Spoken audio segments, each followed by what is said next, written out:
Hello, good evening. Hi, Meg. How are you?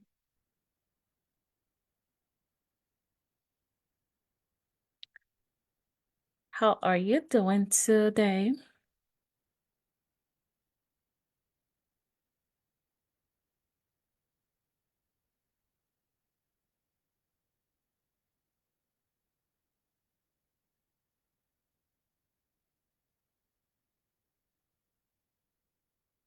Hello, everyone. Good evening.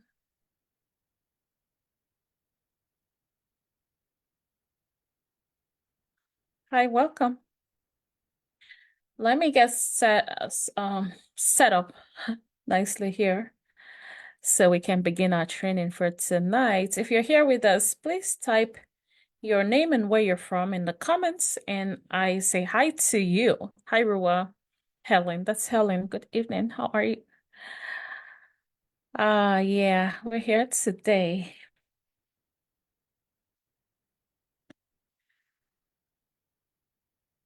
As on most, or maybe every Tuesday evening, talking about another very important topic, hard money lending. Very important. So if you're here, please type your name and where you're connecting from in the comments.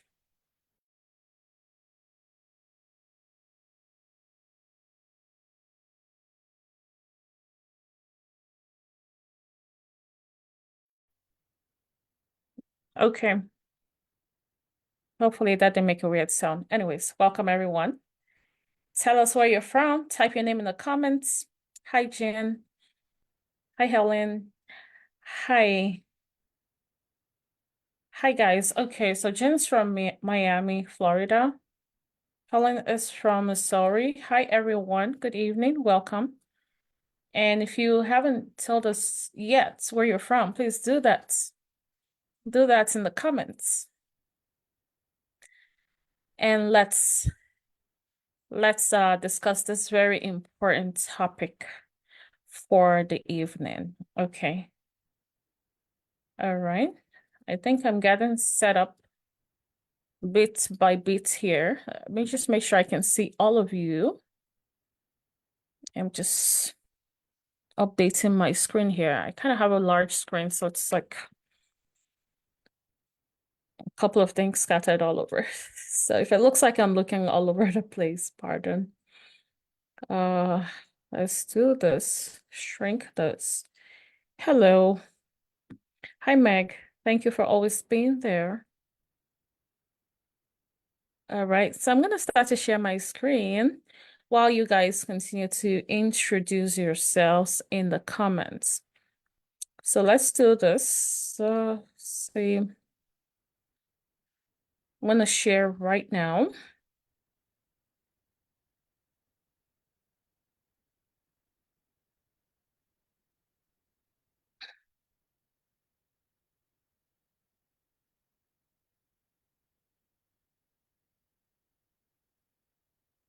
Okay.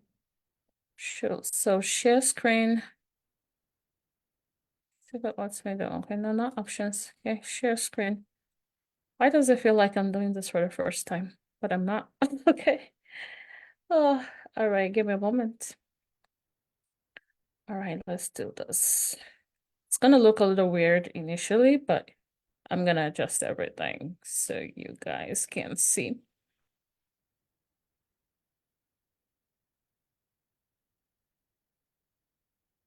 I think this looks perfect. So how are you guys doing? Good evening, and let's get started. Hi, Martin from Florida. How are you? You Florida folks. How's the weather over there? Good. It's kind of starting to get cold where we are at. Sorry, guys. I see this whole thing kind of. Oh, okay. We should be good now. We should be good now. All right. Welcome. Hi, Ika. Welcome. Hello. Okay. Thank you, Meg. Thank you for letting me know it looks good. Okay. The weather's scary in Florida. Really? Oh, yeah, that's true. I'm so sorry. That's so, so true. Um, I hope you guys are all safe. Hope you guys are all safe, in Florida. Yeah, I did get the news, and I did text a few people that I knew in Florida. Um, but yeah, apparently there are actually more people in Florida. So I hope you guys are safe. Please type safe in the comments if you're safe. I'd like to know. Okay. All right. So yeah, let us know in the comments, okay? And if you need any help, definitely let us know in the comments. Okay. So let's get started, you guys. Safe. Okay, good. Jen is safe. Good, good. Martin, are you good?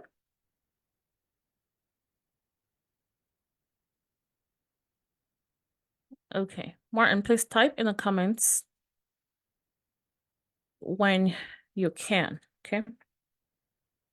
Cool. I'm gonna just go ahead and like, okay, so Martin, that's true. Martin is currently in Maryland, so that's fine. Okay, cool. But I hope everyone back home or back in Florida is safe. Okay. Um, okay, good, good, good. So Martin's safe as well. All right, perfect. Thank you for being here regardless. And this is a good reason to be here. And thank God for safety. I'm glad you guys are all good. All right, so I'm gonna go ahead and introduce this topic for the day. Introduce myself again because we always have new people joining us.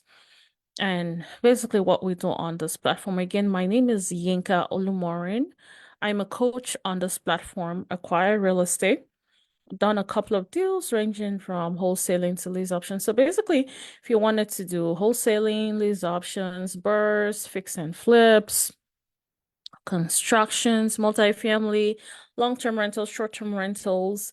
This is a good space. Although we concentrate on residential for the most part, and that would be 4 units and less because that's this program is beginner oriented. Although it's beginner oriented, we still give you a lot of room to fly beyond that, okay? By giving you the opportunity to even go into new constructions as soon as you get the chance. And then you move from there, right? But we do a lot of concentration on the beginning stage of your real estate investing journey because for most, that is really the rate determining step. If you've done chemistry or physics, you know what a rate determining step is. It's like the hardest part of a journey.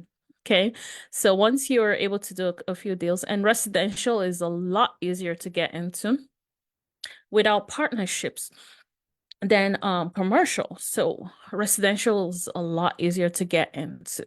Commercial for a first deal, you might need that partnership if you don't have the capital. So residential is easy to get into. It's lower risk in the beginning and yeah, so we concentrate on that. And then with a few deals, you're actually able to move into whatever aspect of real estate investing you want to move into. But initially, starting out is really, really the biggest part for most people and just understanding the terminologies, how real estate investing works, like the whole mentality you need to embrace now. You got to do a total mental recheck. You got to reorient yourself mentally from what you used to think was the real life to something else that people are now telling you is possible. Right.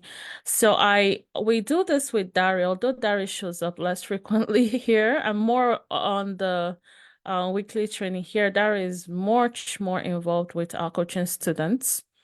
And I think he's showed up here a few times, but yes, much more involved with coaches student. And I do more of like, helping you guys kind of dip your feet in there. So Dari is very busy. But yes, I can show up here as much as you guys want me to. I'm busy too. I'm not jobless, guys. I am quite busy, but we still find the time to do this. So we're together. We're a team with Dari. He does anything, he's a licensed builder and he concentrates on construction and helping our students with things like the scope of work, repairs and rehab, anything really construction related, contractors and things like that. So I'm always excited to be here. Please continue to introduce yourself in the comments and where you're from. And tonight we'll be talking about hard money lending and why it provides a good opportunity to expand your portfolio of properties. So you guys tell me, when you think hard money, what are you guys thinking? Are you scared? Type in the comments fear if you're afraid, or got it if you got it. If you feel like hard money is not really something you'd like to. So are you afraid of hard money? Please type fear in the comments if you're afraid of hard money, or if you've heard like weird things about hard money that makes you feel like you want to step aside a little bit. Okay, so afraid. Can you tell us why? If you're afraid, type fear in the comments. Tell us why.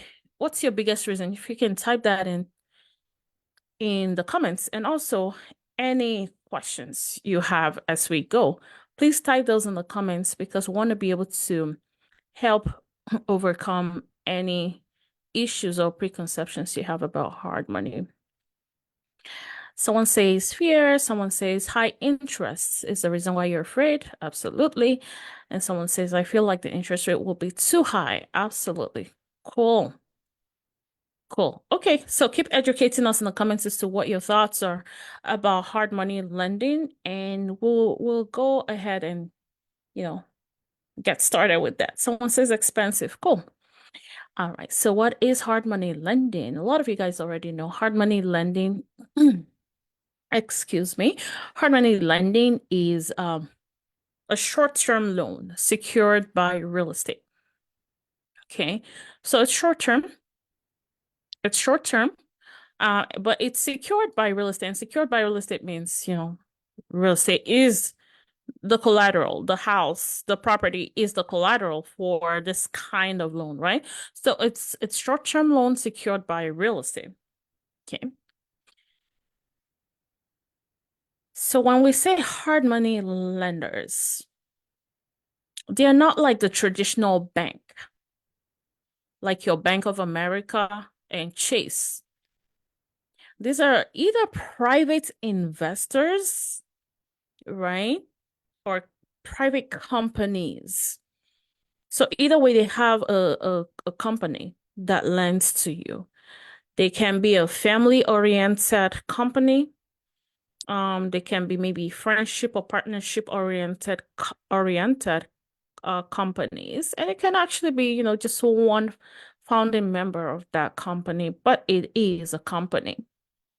It's not as big as Bank of America or Chase or any of the big banks you have around. It is not a traditional financial institution.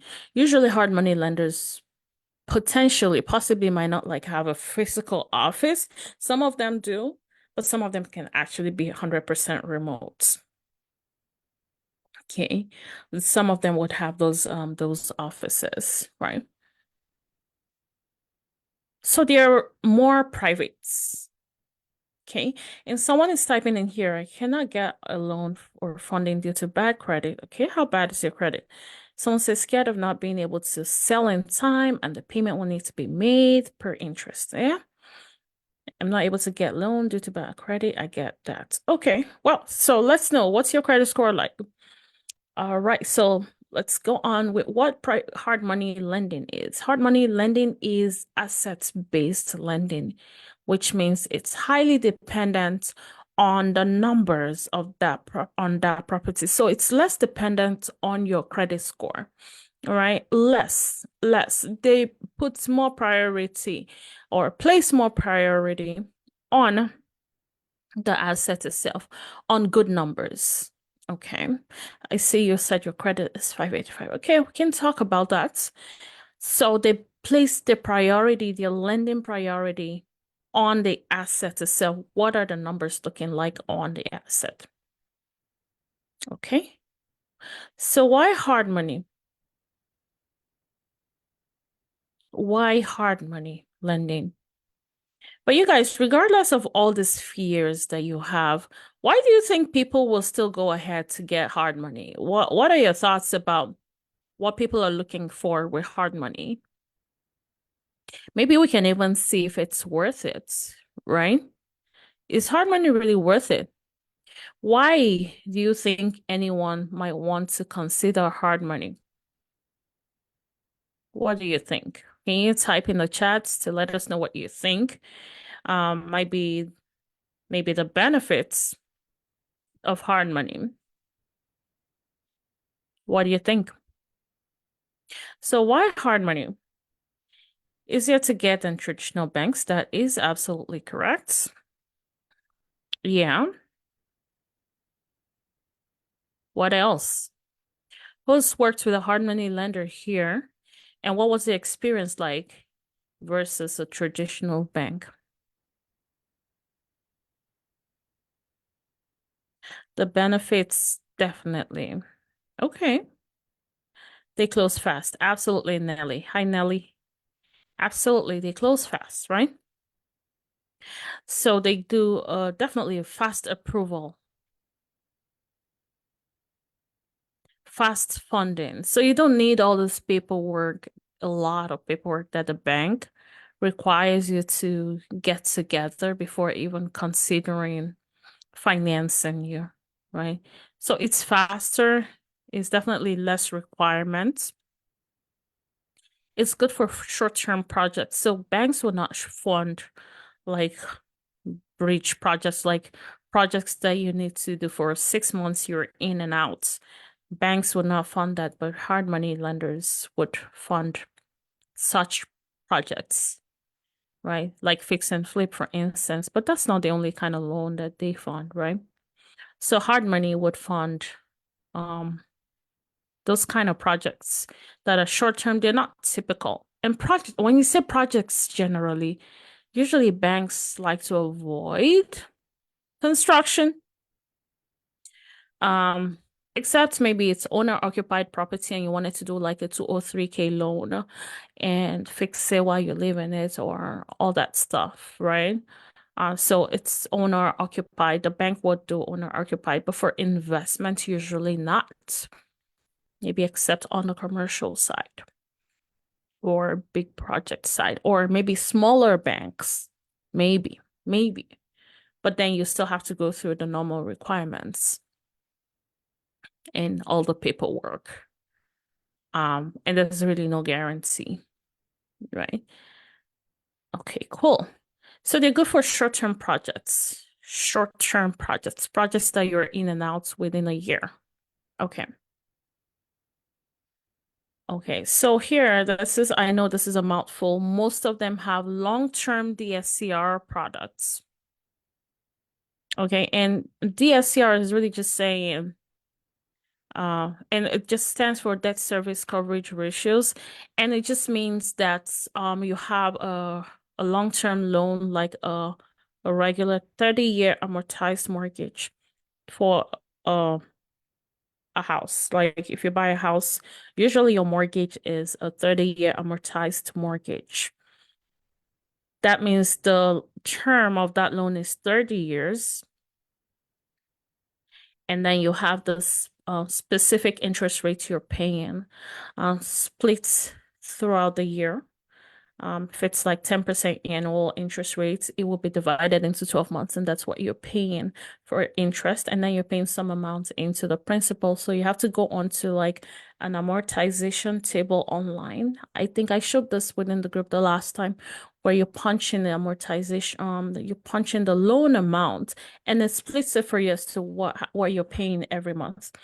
It's standard, it's general, it's the same everywhere. So if you wanted to know how much you'll be paying on a loan, you just need to Google the amortization schedule and type in the loan amounts you're looking for, and it will show you exactly what your principal and interests will be on that loan.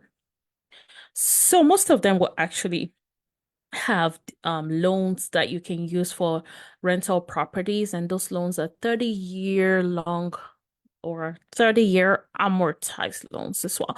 So a lot of you guys might think hard money is only for fix and flip, short term, quick in and outs, risky and all that stuff, but they actually have lower interest rate, long-term amortized loans as well, depending on what you're trying to do with your real estate investing. Excuse me.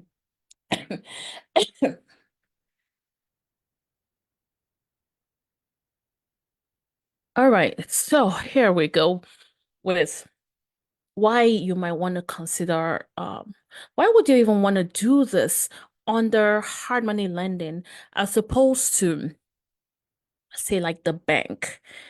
What do you guys think about bank versus hard money for like long-term loans, like 30-year mortgages or 30-year amortized mortgages?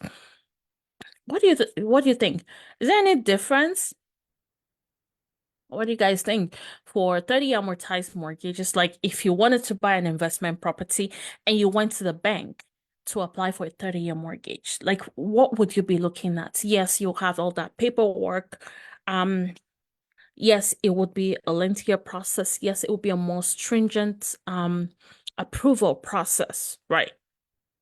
You can even still get denied eventually. They will still look at your debt to income ratio. So they're looking at your income, right? If it's the bank, a traditional bank. But one big thing I will say is the reason why you would want to consider them for this is how it shows up on your credit. And I'll go over that shortly. Okay, so we don't jump the gun here. All right, so here, the next thing here is access to deals with little to no cash. Okay, so with the banks, you don't have a choice. You have to have cash. You have to have money in savings. You have to have money somewhere.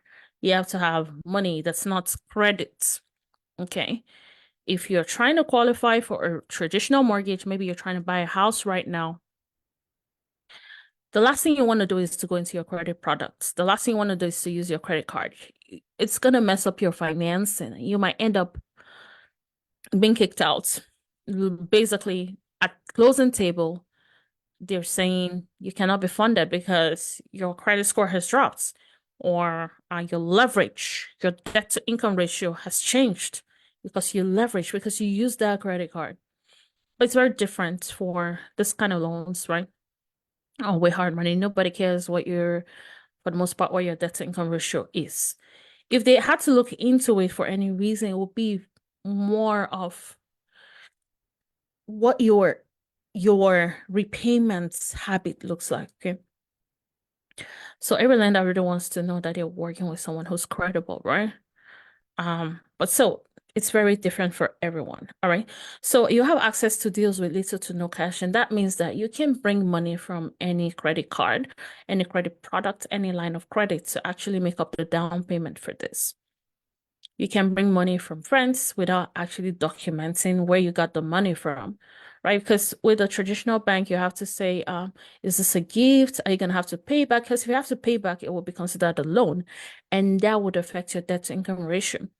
But with hard money lending, nobody cares where you got the money from. You can actually put that money in your account same day as closing or same day as when you need it, and no one really cares, right? Why hard money? The other thing is no income documentation. So they don't need your tax returns. Okay. They don't need to see that you have a job. And that's important for some people who are full-time entrepreneurs, where the bank can deny you a mortgage, hard money would pick that up. Okay.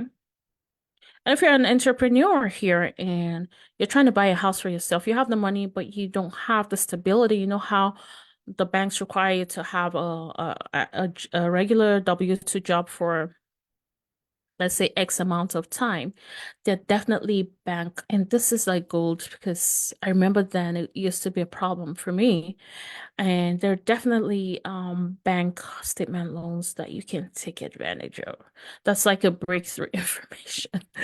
There are bank statement loans that you can take advantage of. So the world is not crumbling. If you're an entrepreneur, things are bright and good for you. So they don't need to see that you have an income. And by income, When we're saying income, like usually a 1099 doesn't really, especially if it's not like consistent, right? So the bank wants to see consistency. They don't care if you're making 300K in a year and you just had that scheduled for disbursements 3 times a year. They don't care if you got 150K in January, then you waited till midway through and got another 100K, and then in December you got another 250K. They don't care. They can't really use that information, even though you're making 5 times or even 10 times in some cases what anybody else is making. They would rather have you have that small chunk of consistent income. But with hard money, it's not that way. You don't need that kind of documentation. And then they're not going to cap you on how many properties you can buy as investment properties.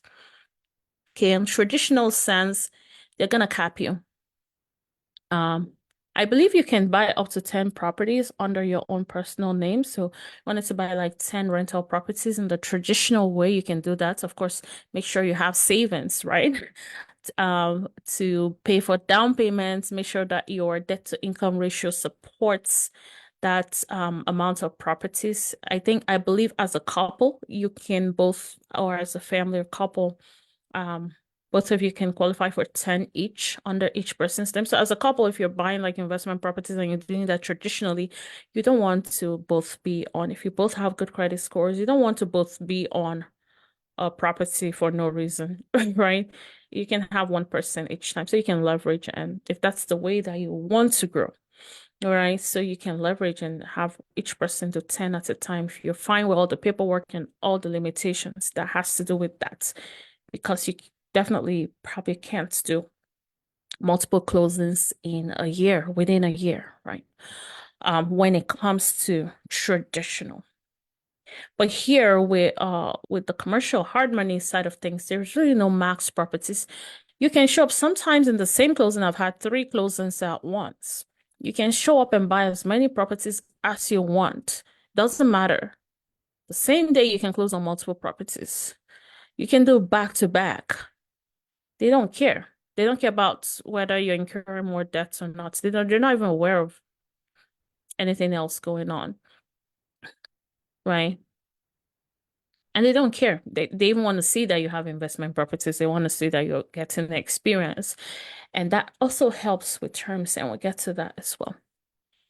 Right. So no max properties. You can have 1,000 properties if you want with this kind of loan.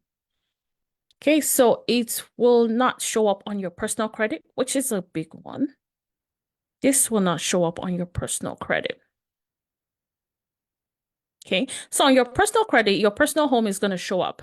Everybody's going to see that your balance on your mortgage on your personal home is 550,000, right? And that goes on to your credit as a balance owed.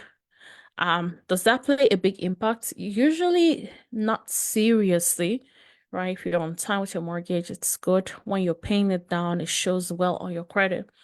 However, imagine having $2 million, $10 million showing up on your personal credit. And that's not just that's maybe even on the accounting side of things, but on the legal side of things, you're mixing your personal and your business, you're putting your personal life at risk because you're accepting all the liability that may potentially happen with those rental properties. Someone slips, someone falls for any reason, God forbid, right? So you're putting your personal life at jeopardy. They come for you personally. Your house, your own personal home is at jeopardy. Your own personal car is at jeopardy. So it's not such a great idea when you're thinking of the legal side of things. Okay. So aside that it shows up on your personal credits, if you were doing traditional in a big way like this with a lot of properties, there's also a legal angle to it that you might want to avoid. Okay. And then for some hard money lending, and hopefully you can start to see why we're doing hard money in spite of everything you guys are saying. And then for some hard money, they would actually just do a soft pull, like some lenders on our portal who lend for to our coaching students. A soft pull means that they're not going to when they pull your credit, it's not going to show. So no one is going to see any kind of inquiry. There wouldn't be any inquiry on your credit. So each time if they need to pull your credit for any reason, it would be a soft pull. That means it's not going to impact your score in any way. And that's a good thing, especially if you're buying like multiple properties. You don't want people just like doing hard pulls, and then for each inquiry, you're losing 2 points or something. And then when you're like 11 inquiries, it kind of starts to look not so good on your score. So it's good that some would actually do a soft pull on your property. Okay. All right, so we're gonna get to the questions soon enough, okay? So qualifying for hard money, what do you need to do to qualify for hard money? What do you need? So what do lenders want to see when you're talking about qualifying for hard money? They want to see a fair borrowing habit. So they're not asking that you should be at, 700 or 800, of course, right? They're not really asking for that. Most people would be at a minimum of around 600, maybe even 620. I mean, generally speaking, the better your credit score, the more it shows a better borrowing habits. And even if you have a low score, if you're on time with your payments, is a good thing, right? Okay, what if you don't have that? That's not the end of the world. And we definitely have gone through different strategies on what to do if you don't have a 600. If you're very close, like right here, you have 585. If you're very close to 600, what can you do to go a little bit to 600? Because you also want to get better terms, right? Some lenders actually would just look at your score and say, this deal is too good to pass, right? And regardless of your low score, they'll go for it, or they'll suggest other strategies you can use to get that deal to go through because it's a very good deal. So they place more value on the deal than the borrowing habits. So the property value and the potential of the property is the biggest deal for most lenders. Is this a good property? Does this property have a good enough room for profit? And they have certain criteria to determine that. Okay.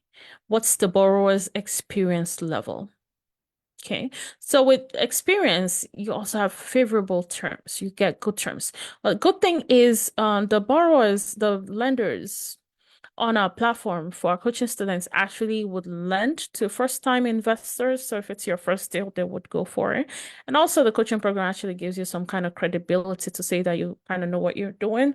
And so they're able to trust you based on that. But most lenders will look at your borrower experience level, and you can be lucky to find a few who don't care whether you have experience or not, okay?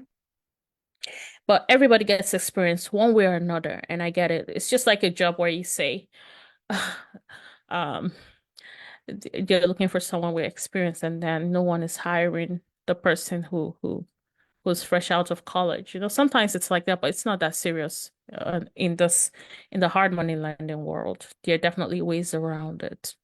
Okay. And then the exit strategies is another one. And also, when talking about borrower's experience, right? So the more experience you get, so on your second property, you're gonna get better terms, and so on and so forth. So the more experience you are, the better terms you get. So there's also this range. So you qualify, but also there's like the ranges can vary as you go. And the exit strategy. What are you thinking? Are you clear on your exit strategy? You can't just approach a hard money lender without even understanding what you're talking about.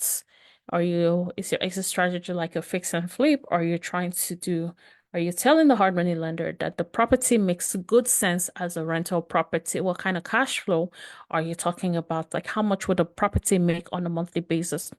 If it's a fix and flip, how much is your repairs? How much would your total profit, net profits come back as? Okay. So qualifying for hard money, the big thing for, for the numbers side of things is making sure that the property fits into their loan to value ratio. And that goes into explaining the margin. So when we're talking about, is there enough margin on this property to make enough profit? We're talking about LTV, right? So are the numbers too tight? Are you meeting their minimum LTV ratio? And LTV stands for loan to value. That means that there's a max loan that they'll give you to the value or the appraisal, the value of the property. So what is the value of this property when you're done fixing it up? There's a certain percentage of loan that they wouldn't go over to the value of the property. Okay, and we'll talk about that in a little bit. Okay, so let's talk about hard money products. There are different kinds, and we already touched on some of those. So, fix and flip is a common one that most of you guys know. Fix and flip loans are common with hard money lenders. Fix and flip, it's also called bridge loans because they're short. They just kind of bridge you from one beginning exit strategy to another.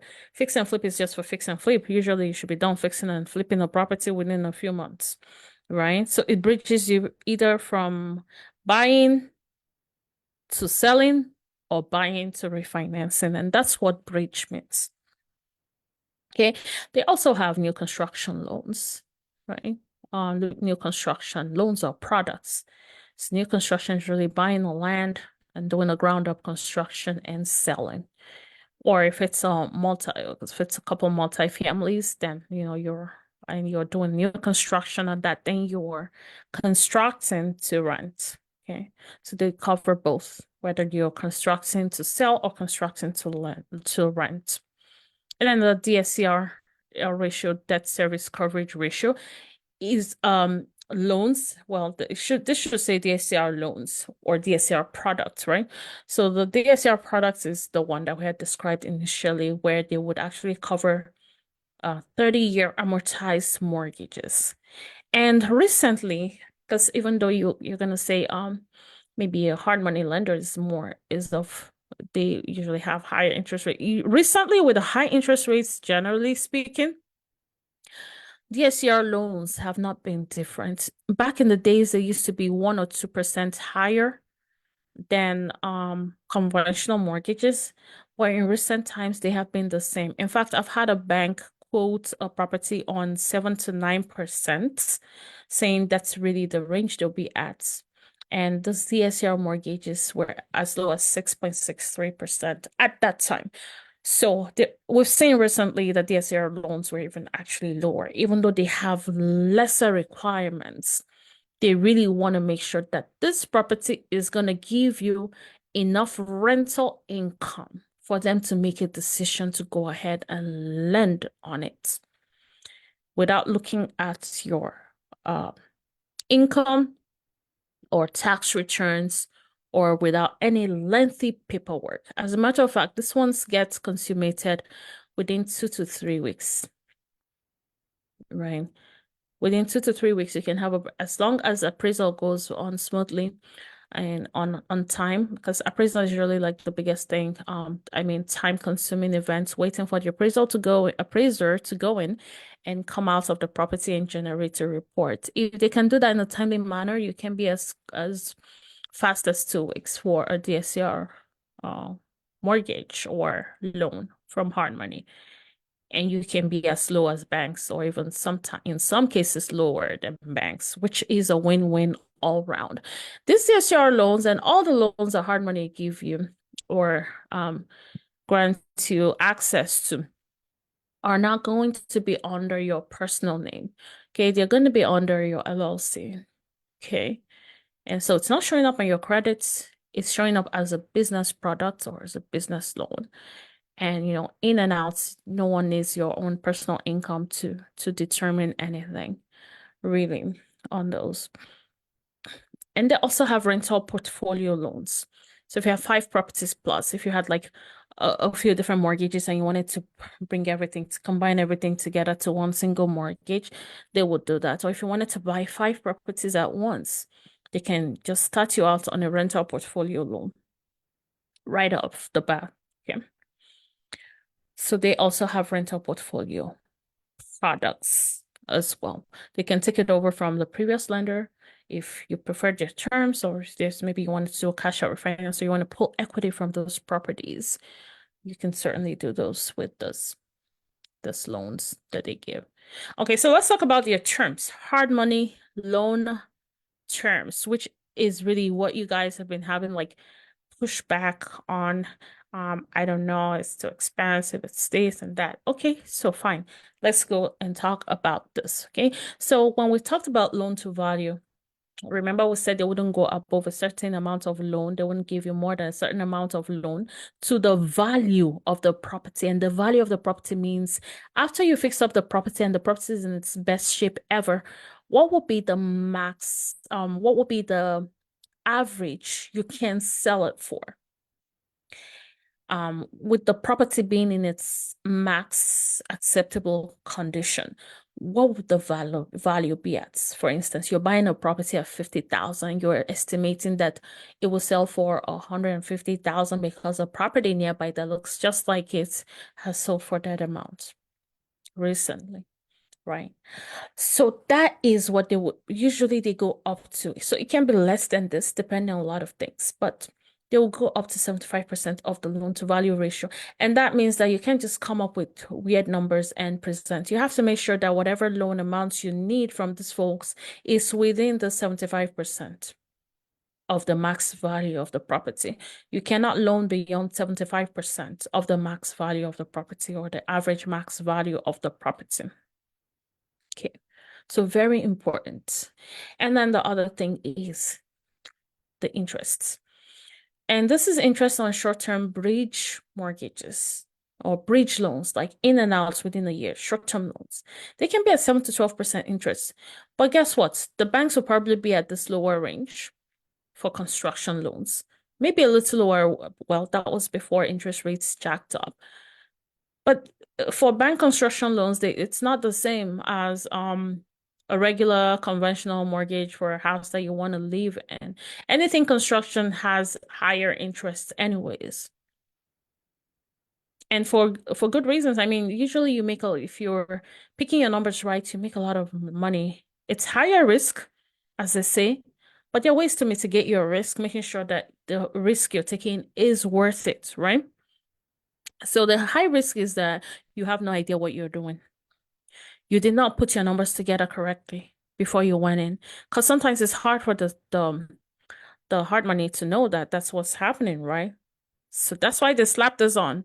Because maybe you just went for a quick orientation and someone told you how to present a deal to them and making sure the deal makes sense. But in reality, you didn't even know what you were doing. So yeah, they want to cover their bases and they're saying this is high risk. I don't know if you know what you're doing. I don't know if you did your research well, but based on what you've presented to me, it looks like you know what you're doing. So I'm going to give you a benefit of doubt. However, it will be at this interest rate. I think it's a fair deal. I mean, most times you're making a lot of money on these deals. Sometimes your financing costs, if you're making a $50,000 on that project, your financing costs can be at that's usually even after your financing cost, maybe at less than 10,000, depending on your in and outs on that project, maybe 6,000. But if you were going to say, okay, I'm not going to do hard money, you had to partner with someone with the money and you split the profit 50-50. So you get 25,000, the other person gets 25,000. Like, which of those deals would you pick? Would you rather partner with someone and split in half, 50-50? Or would you rather give this, in quotes, big chunk interest, but it's actually better on paper for you because it's nothing close to if you had to split the profit. So that's why it makes sense. If you're not making that much on your deal, then don't do hard money. If you're only making 10,000 on your deal, why would you do hard money, right? Why would you even go for it in the first place? Because when you start to go over time on your project, then it saps all your money. So you have to make sure a project has enough room, more than enough room to pay these folks this amount. It's a partnership. They are coming in lighter than someone who wants to partner and split the profit. I'll give you the money, you do the project, we'll split the profit into two. It's a great deal. But this is even better. This is even better. And if this is a problem for your deal, then you don't have a good deal in the first place. You don't have a good deal. Okay. Then the other term is usually they're between 6 months to 3 years. Okay, so the 3 years will be looking more like 18 months to 3 years would look more like new construction, but also it depends on whether it's residential new construction or commercial new construction. Okay, but then they go up to 30 years on the debt service coverage ratio loans, so the DSCR loans, they go higher as far as the length of time goes. Then when we talk about points, so points origination phase. Can someone type in the comments what they think points equal? Points equals another P, right? What's that P? I gave you a nice clue there. Points equal what? And if you can explain points in the comments, that would be nice. So what are points? When a hard money lender says, I will charge you 2 points, what does that mean? Points are also called origination fees. Yes, exactly. Adeboale, it's percentage. So if they're charging you 2 points on that deal, it means it's charging you 2% of the total loan amounts that they're lending to you. Yes, that's the percentage of the loan amounts that they're lending to you.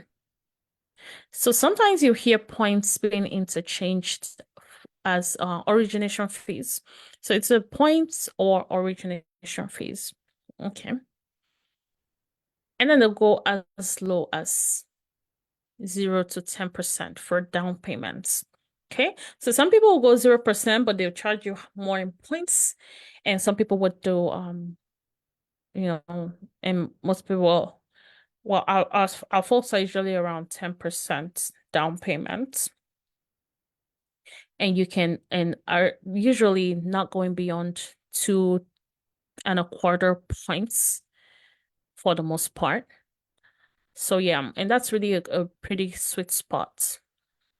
So it can be as low as 10%, can be as low as 0% down payment, depending on the hard money lender. With a 0% down payment, though, I'm gonna have to tell you that maybe you need some experience, and then maybe you need extra points. So they might put you at a higher point than, but it might work for you because maybe you wanted to go into the deal as light as possible if you didn't have money and all that stuff. But the good thing is there's someone who can work with you on that, okay? And still talking about terms. The terms you find for hard money loans are interest only. So that means every month you're only paying interest. Because imagine if you had to do 7 to 12% interest and you still had to pay a part of the loan. That would be a lot of money to pay on a monthly basis, right? So you don't pay the principal yet. The loan amount stays the same way, and it doesn't even make any difference, in my opinion, to even start to pay into the principal, because most loans, you're going to see that in the beginning of the loan, you're paying a lot into interests versus principal. So it doesn't make sense to start to pay into principal. But yeah, so it would be interest-only payments on this kind of loans. And they close in as little as 7 to 14 days. Okay. Most real estate transactions are very quick, very fast. And you're gonna know, like, if you're here and you're doing deals, you're gonna see that sometimes you make an offer on a property and somebody else had already had their offer accepted. So you need, and then if you're making an offer, you can sweeten the deal by letting them know you can close quickly. If you have such terms, I mean, if you go filling out conventional on your offer to a seller, they probably would prefer someone who can close more quickly. And that's the kind of opportunity that hard money gives you, where somebody can pick your offer over another person's offer because you are going to close quickly. Okay. And then, of course, the property is the collateral. Why would they do all this, risk all this? The property is the collateral. So they don't need to take your property that you currently live in, or your car, your personal car, your personal property, or anything personal. The property itself is the collateral. So imagine if you went to the deal with zero out of pocket. Well, sometimes it's usually not completely zero because you have closing costs, but it can be zero out of pocket, generally speaking, but not this lender's covering 100%, including your closing costs. There would be another lender that you can add on to cover the rest, right? So imagine you're going to a deal as light as possible, and the only thing you risk is the collateral. If the lender is heavy on the property, then it's really, really extremely low risk for you if the property is the collateral.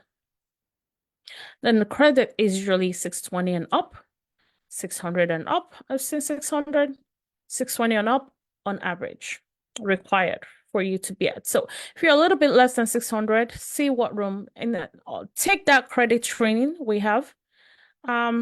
Maybe Meg, if you want that credit training to help you boost your credit score a little bit, Meg can help you, and she can, you need to DM her, and then she'll send you the training where you can, for free, of course, where you can go and, implement and start to work on those little tiny changes in your credit that can boost it.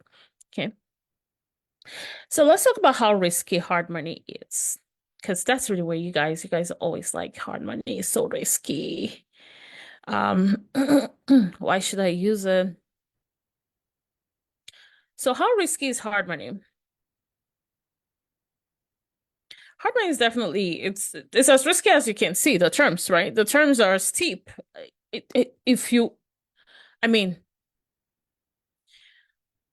So if you're, which of the terms are you looking at? So I'll say LTV, this is good.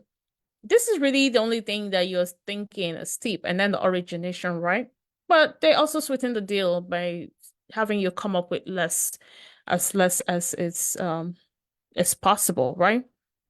Depending on the deal and depending on the lender. So basically your concern, I'm thinking, because this is good. Your concern is 7 to 12% interest and 1 to 3 points. Okay. Because all these other ones are perks, right? Because all the other terms, down payments is good. Interest-only payments is good because it's not going to stress you out. It would be monthly and you're only paying interest. On a regular mortgage, you're paying principal, interest, tax, and insurance. But in this case, you're only paying interest, okay?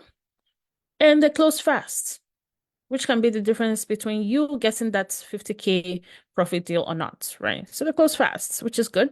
Property is a collateral, which is good, right? And then credit is low too. Low credit requirements is good. So what's the risk with hard money? The percentage interest and the points is usually what people are concerned about. Okay, so you want to be able to make sure that it makes sense to get that property. And like we said, you have to know how to analyze a property and be conservative in your analysis. Okay. Are you conservative when you're looking at the value of the properties afterwards? So make sure you know your numbers. That's really what this is saying. Make sure you know your numbers. If you don't know your numbers, that alone is high risk. High risk when you go into a project not knowing 100% what you should do. Okay. Then have a short-term exit strategy. Okay, and this is the things we go over within our coaching as well. Like you're comparing, should I rent this property or should I buy and fix and flip this property? How do I decide which makes sense? So you put the numbers together and you're deciding, okay, this looks better as a rental property versus this. Okay, what if I decide to go ahead and flip this property? What if it's on the market and it's not selling? What do I do? Right? So you got to have a backup. Backup exit strategy, very important. If you can't fix and flip it, are the numbers making sense before you go into the property? Are they making sense enough for you to be able to rent those properties out or that property out? right? So these are things you have to consider to mitigate the risk, to make sure that you can go in and out of the project quickly, because the hold times if you're a coaching student here, you know that the hold time on a deal is a big deal. If you're holding a deal for too long, you're gonna lose money. Okay. So you have to know what you're doing. And that is the way to mitigate the risk on hard money. Hard money makes us a lot of money year in and year out. In fact, what would we do without hard money? What would we do without access to funding in this manner, where we can do a bunch of deals, where we can do many deals with no income documentations, with little to no cash, even having long-term 30-year mortgages for rentals. So not just fix and flips, we can also fund rentals with these products. They're good for short-term projects where the bank says no, they can't fund the short-term project or construction. Maybe they're saying you don't even have a track record and they would not fund it. But these people are saying, I will fund you as a newbie, right? They are fast. They approve you quickly. They don't need 45 to 60 days as a bank would need. So, risk versus benefits. How to mitigate your risk. Check your numbers and know what you're doing. So I'm going to go into the questions in the comments. If you have any extra questions, definitely type those down. Type those in. Okay. What if you sell the property within 6 months? Do you still pay the balance interest? So the interest on, and that's a very good question, by the way, the interest on hard money is prorated. And there's no prepayment penalties. So if you pay off early, you're good. It's just basically how long you've held the property for that you'll be paying interest for. Okay. What if we don't have any what? Oh, I can't see this question. What if we don't have any? Okay.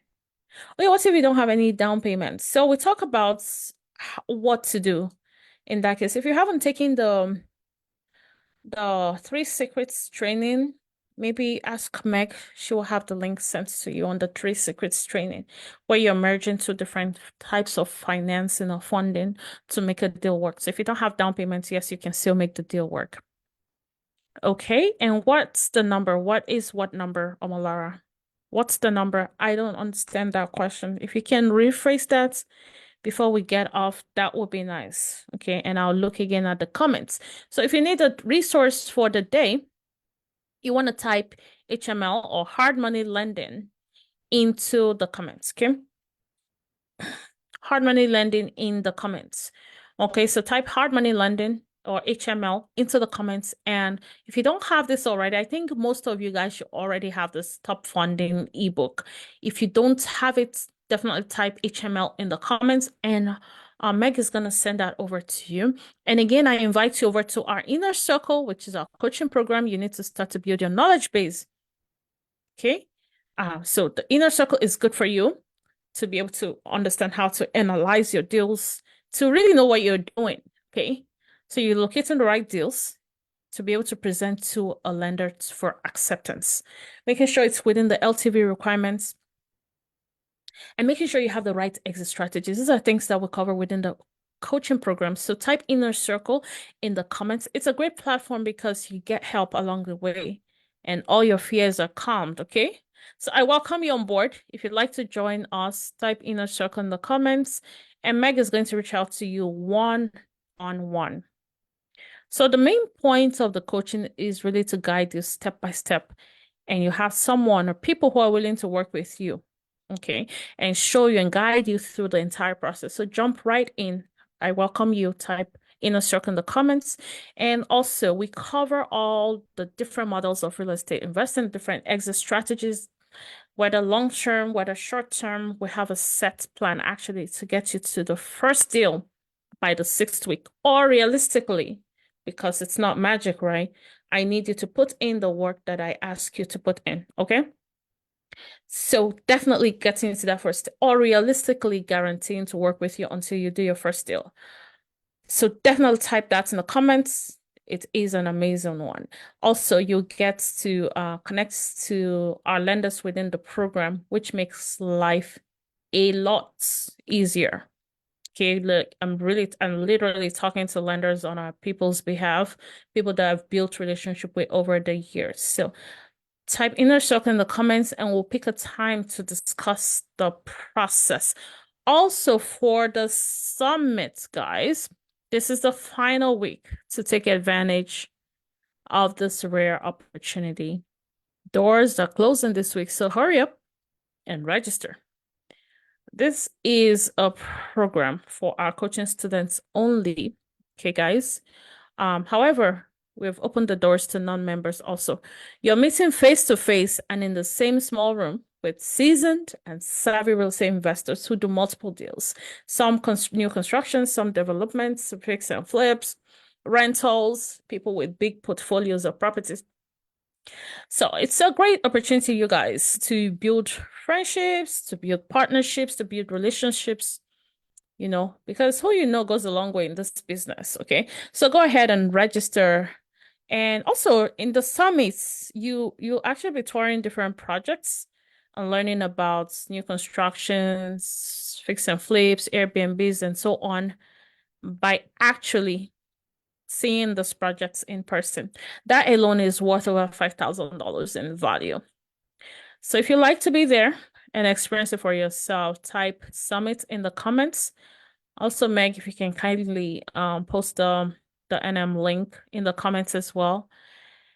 And I'm going to see if we have any pending questions right now. What number do I need to know? Because you said I need to know my numbers as an investor. You need to know how to analyze a deal. That's what you need to know.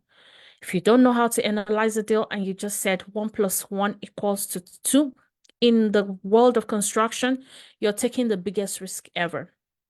For example, you see a property is $40,000. It's listed for 40,000, and in your area, you're used to seeing properties at 500K, right? And you're like, oh, this property is so cheap. I think I can sell for 150. Yeah, this property sold for 150. So yeah, that's cheap. Let's do it. Let's buy it, right?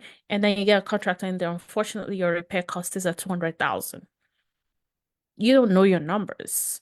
Or maybe the contractor said repairs will be at 100, or okay, repairs will be at 80,000. And so you said 80 plus 50, $80,000 repairs, $50,000 in purchase. So 8, 9, 10, 11, 12, 13, 130,000. Okay, I should be able to make 20K in profit. You're deceiving yourself. Okay, that's not how it works. There's a lot to look at. So yeah, you have to understand how to analyze the property. You have to understand how to mitigate your risks. And that's why you need to really learn. And then it's one thing to buy a course and learn how to do it, right? But there's also things that happen in real life. If you're in this world of real estate investing, even my coaching students go through things, right, in real life that we have to help with, right? Even after learning super duper nice resources available to them, things still happen in real life that you need help with. And that's really where you see the value of having someone you can talk to. Okay, so if you have that opportunity to talk to someone, it saves you a lot of money, even on your first deal. It will save you a lot of money. So that's one big benefit you guys need to look at as far as coaching program goes. It doesn't pay to wing anything. It's too risky. Okay. So type inner circle in the comments if you'd like to hop on board and let's have a conversation about what it would look like working with us or being in the inner circle or being a coaching student. I don't see any other questions in the comments. I believe with this, we've come to the end of tonight's presentation. Thank you for hanging out with me as usual. Thank you for being here. Thank you. If you want to do a quick one and just type where you're from again because you missed the initial introduction, let's have you network with other people. Let us know where you joined us from today. If there are any other questions that are pending that you have in mind to ask about, type those questions in the comments as well. So that maybe at some point I can come back on here and see if there are any pending questions. And with this, we have come to the end of our training for tonight. Okay, so everyone have a great night and I'll see you on the next one. Bye.